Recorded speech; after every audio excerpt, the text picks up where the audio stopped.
Yes, we were talking yesterday about the lines that would have to be met to call it a reset of operation and what would be needed to make it an ongoing. Now, if you're looking for resets, I think nuclear recovery is enough to make it a different operation because the goals of the operation, once you have this operation, Epic Fury, it has set goals and parameters and win conditions. You can actually just remove that and say, okay, this is a totally new operations because this is about the recovering the nuclear material. So it's a whole different set of parameters. Well, Also, ongoing could be like, they have the toll against anybody paying in yuan for passage. So they say no, if you pay in yuan, then you won't go through our blockade, which is well, like they made a. regarding the first one, Mhm. do you want to give context to people who weren't here because you're talking about I a can, reset because I yeah, can. because Congress, yeah. So go on. Okay, so Congress will grant 90 days, like 60, but you get like an exit of 30 days. But if you want to remain, you need the approval of Congress. But one of the things we discussed is like if there is a new operation, that would not require it. So what conditions have to be met so that it's declared a new operation? Well, new, absolutely different goals. And recovering that nuclear material would be an absolutely different goal. You might need the Tripoli and the Boxer to go to places like, I don't know, that Hormuz Island to Bandar Abbas to start staging from there. And when you have two amphibious carriers or, forces designed for that, you can take two places. It doesn't have to be just one. You don't have to All right. just So go to Bandar Abbas. So that I was thinking, that was my thinking. let me try to explain this so other people who might not be following. You don't. The president doesn't need Congress approval to start a military operation unless it lasts long enough, like longer than 60 or 90 days. But some people were saying that because there was a ceasefire, maybe President Trump could go back in with a new definition of what the military operations are now about, to say that this new one is not the first one, and so I don't need the permission like to go past the 90, 60 or 90 days without needing Congress approval. I don't know if that loophole would work or not, but I don't think that the I mean, I might be wrong about this, but based on everything I'm hearing, taking the enriched uranium out of Iran is if you wanted to do that, you need a lot more forces. That's like a very complicated military operation. It's not like you go in, like everything that we see that they have right now is like special up, like go in, do something like very specific, like because the enriched uranium is like buried under a whole bunch of rubble. So these people digging it out of there, this is going to take multiple days deep inside Iran and at least three different sites, and to be able to protect the American soldiers while they're basically sitting there and you know digging the uranium. Like it's not like we have multiple dark periods that they have to go through, which makes like it's not like a Venezuela thing that you go in under the cover of dark, you finish the job, you come out. You're going to have to be multiple days there, and you're going to basically have daylight, which makes a couple of times at least, which is going to put them at a lot of risk. Like we're going to see a lot of American soldiers dying if that happens. It might, I mean, I might be wrong about this, but we might be looking at taking over Hark Island or something like that. That's what a lot of people are suggesting. The type of the type of assets they're bringing into the region. Some people are suggesting that it might be like for the sake of being able to do an operation like that, like Hark Island or a different island. But I don't know if they could get if they're gonna dig out the uranium. I think they might need a lot more people. That level Okay, of Okay, I ground think that invasion. answers it. I think Yeah. maybe I later or whenever I could hear from Jeffrey on this, he might know a little bit more about it. But I think it's Yeah. possible because it's so many troops that are going in. But I understand what you're saying. I know it's very I difficult. mean It's thousands and that level thousands. of ground that level of ground invasion, my understanding is that it requires hundreds of thousands to be able to do that level. I mean, Jeffrey, can you clear this for us?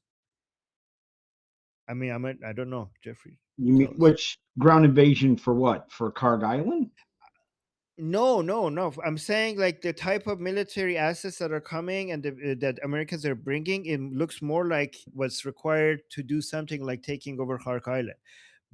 But it's not enough to take out the uranium because the uranium is on three different sites buried under a whole bunch of rubble.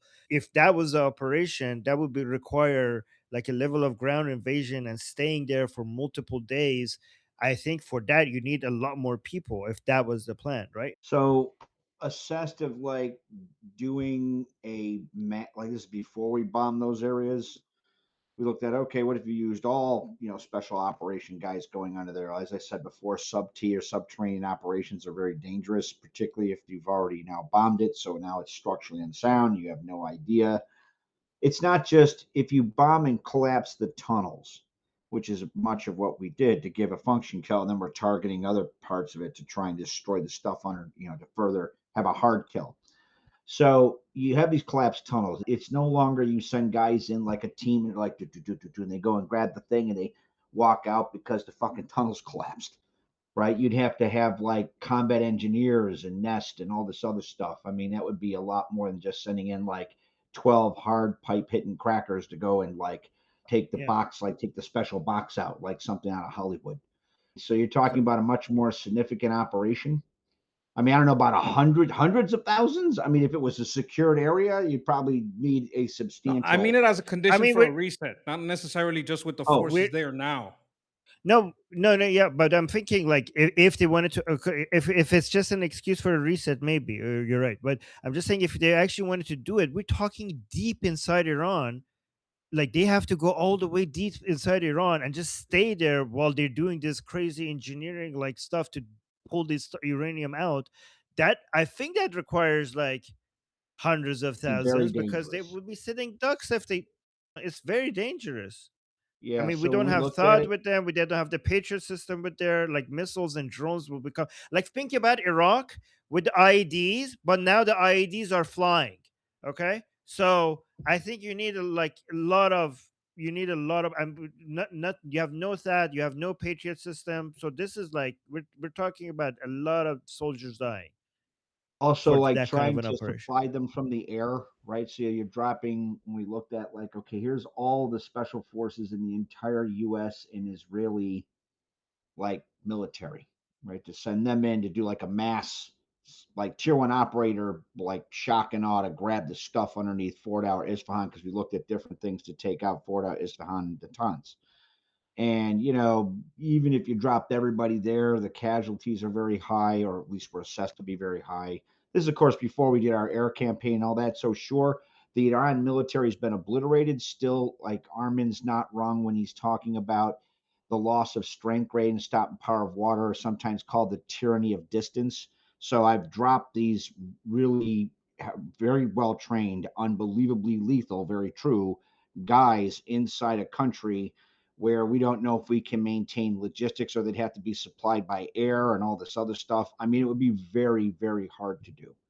Right. And so I'm not, even if you could move all that out, again, the tunnels are collapsed, which means now we got to, like, if you're going to go in and get that stuff, you need like combat engineers and people who can do like excavators and stuff. I mean, you have to think these things when they were built, like the Mullah regime built very hardened structures. So when we drop brilliant guided like bunker busters on the tunnel entrances and all that, you're talking about hundreds, thousands of tons of stuff that just collapsed. You're not gonna like get a bunch of guys and go, okay, let's dig that out by hand. Right? That's not happening.